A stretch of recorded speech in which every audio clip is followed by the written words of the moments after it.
father gave me his watch. I can still hear him say, "It's a Vacheron Constantin."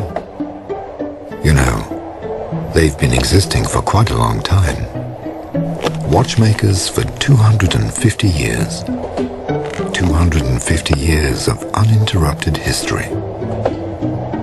It has always impressed me. My father told me the story.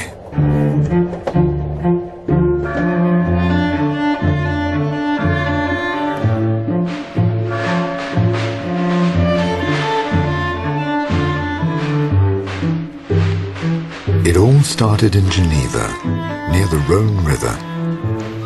To me, Geneva was a city, a mountain range, and a lake, like a jewel case. On that day, I was going to Geneva. I wanted to have my watch appraised, and I wanted to have it serviced. My father had always told me to take great care of it. Voie 2, ICN pour Genève Aéroport, en voiture s'il vous plaît.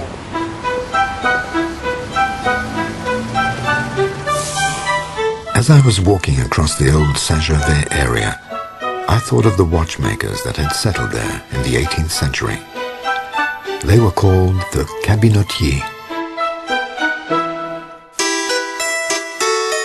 I tried to imagine which facade had once housed the first workshops.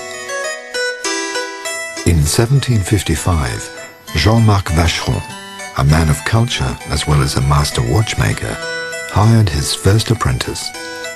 This was the Active Foundation, 250 years ago.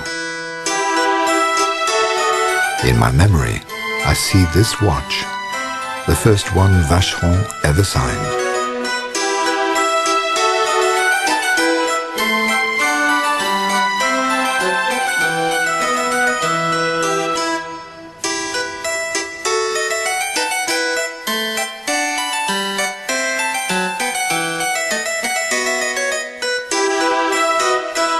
The expansion started with Jacques-Barthélemy Vacheron. First Italy, with Milan, Turin, Florence or Genoa. During one of his travels, Jacques-Barthélemy met Vacheron Constantin. They became partners in 1819 and created their company, Vacheron Constantin. From then on, all the watches would bear their double signature. With the two of them, the standards were higher than ever. The technical sophistication and the superlative hand finish produced precious watches that brought back all my childhood memories. An 1828 watch with enamel decorations, so thin.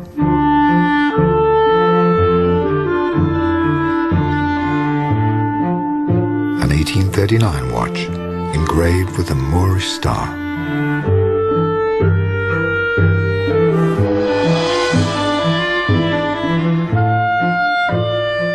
In 1844, they settled in the Tour de Lille.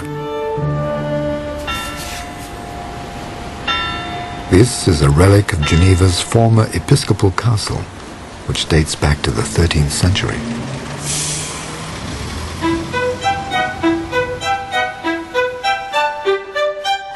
Encouraged by success, the brand carried on its expansion. It achieved a worldwide presence in France, England, Belgium, Egypt, India, China, Brazil, and the United States.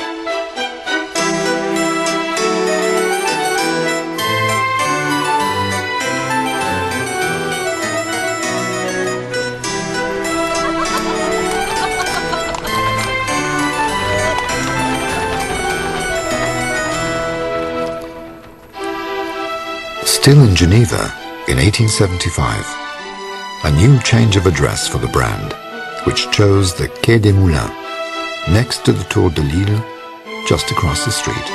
To this day, it's the brand's historical building and has just been renovated. My meeting was taking place there.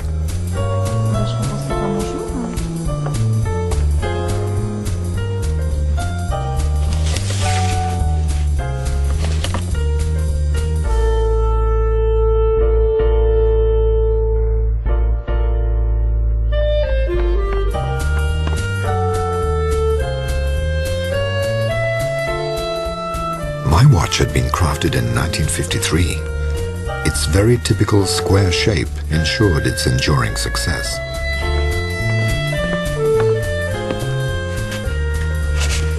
In 2002, inspired by this watch, a model named Toledo was launched. While my watch was being serviced, I tried to immerse myself in the spirit of this place which had witnessed history in the making. During the Belle Epoque, the transport revolution put the whole world within reach. We could now dream farther and faster, and Vacheron Constantin know-how seduced the Wright brothers, pioneers in the adventure of aviation.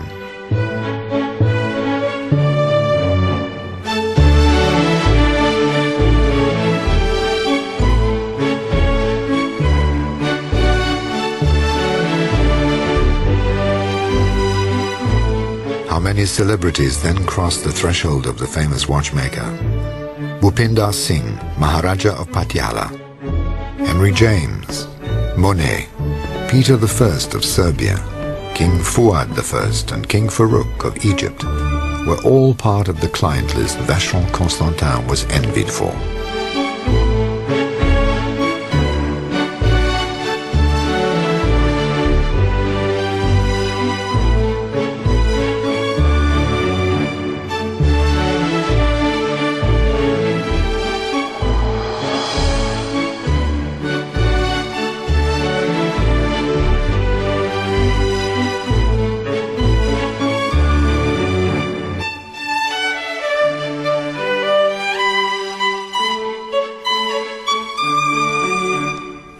In order to satisfy its prestigious clients, the brand never stopped inventing, never stopped encouraging technical prowess and aesthetic concerns that mirrored its craftsmanship and know-how. All this I found on the first floor, where the collection of antique watches is exhibited.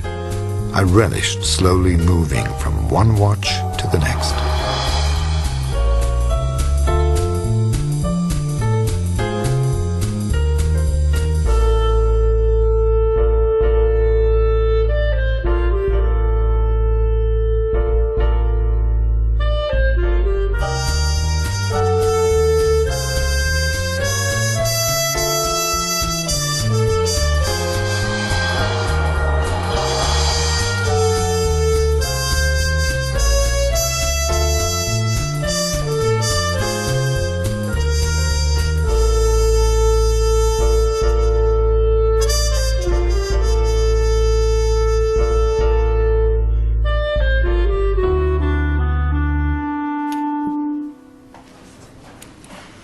Something very soon became obvious to me.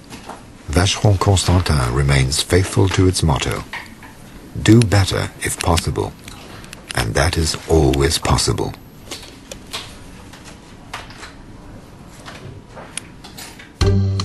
This is how the brand won the competitions organized by Geneva Observatory and registered new records of precision.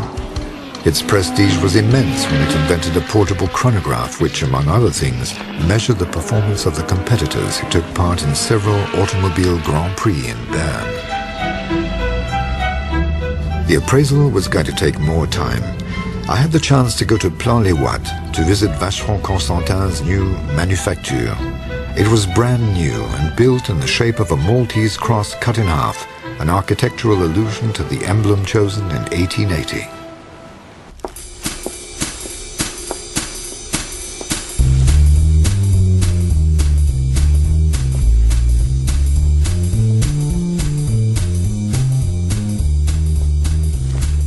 I held my breath, thinking of these ancient skills, of the extreme precision, the attention given to the minutest detail.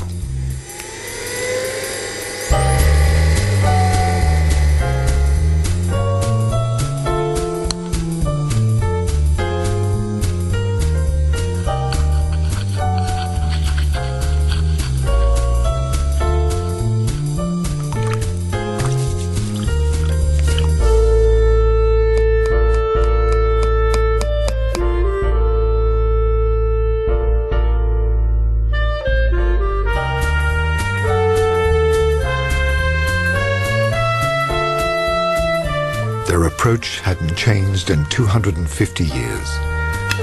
That acute sense of innovation, which drove them forward into modern times, had been kept intact.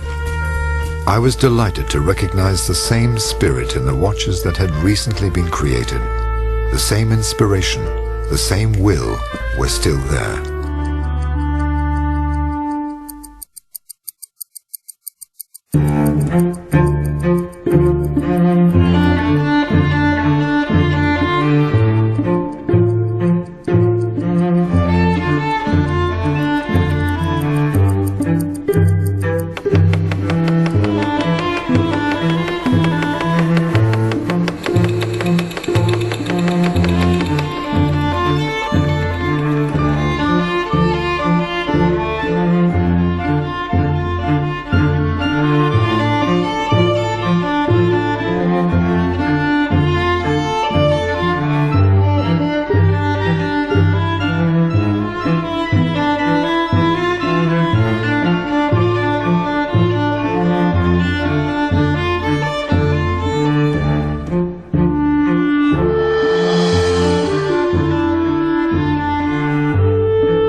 I was lucky at the manufacture.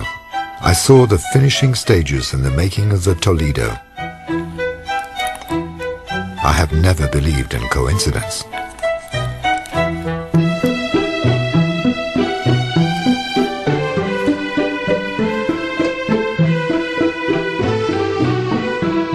As I returned to the shop, I knew I had to make a quick decision. I had just been offered an exchange. If I agreed, I could leave with the Toledo I had just seen being crafted at the manufacture. I was moved. My father's watch now deserved to become part of the house's fine collection. I had made my decision. Could my father ever have imagined that his watch would one day be part of the Vacheron Constantin Heritage Collection?